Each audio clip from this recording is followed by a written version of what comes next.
Yau assalamu alaikum, barka da fatan kowa ya waye gari cikin ƙoshin lafiya. Sunana Muhammad Abdullah, shugaban sashi na ɓangaren fina-finai.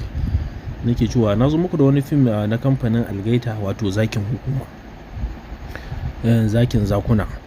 Wato fim ɗin nan na Zakin Zakuna wato fim ne na fassara Algaita, wanda kamfanin Algaita ne suka fassara wannan fim. Ga wayanda suke da ra'ayin wannan fim kuma fassarar tashi ba sai na baku labari ba, ku kanku kun san cewa kamfanin Algaita ya wuce duk yadda ake tunani wurin kokarin fassara fina-finan Indiya. Za ku iya yi min magana ta wannan namba akan WhatsApp nawa ta yadda za ku iya mallakar wannan fim na Zakin Zakuna. Wato fim ne wanda yake tattare da harkar daji da sauransu. Da haka hallo kuma ga wayanda suke son su rika harkar downloading, za ku iya mana magana har da ku ta kan WhatsApp domin ku ji yanayin yadda tsarukan namu suke na yan downloading, ta yadda za ku iya shiga group ɗinmu na yan downloading, ta yadda za ku iya mallakar duk wasu sabbin fina-finai idan muka sake su akan kari.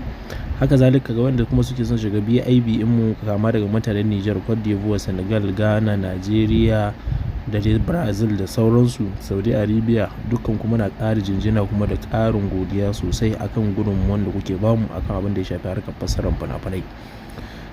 Don haka muna ƙara godiya kuma sosai da jinjina da mutanen Niger, gaskiya kuna ƙoƙari sosai kuma muna ƙara godiya, wanda zan iya cewa a kashi 50 na mutanen da suke harkar ake tura musu fina-finai Niger na ɗaya daga cikinsu. Muna ƙara godiya sosai. Sunana Muhammad Abdul, shugaban sashi na ɓangaren fina-finai. Nake cewa assalamu alaikum wa rahmatullahi.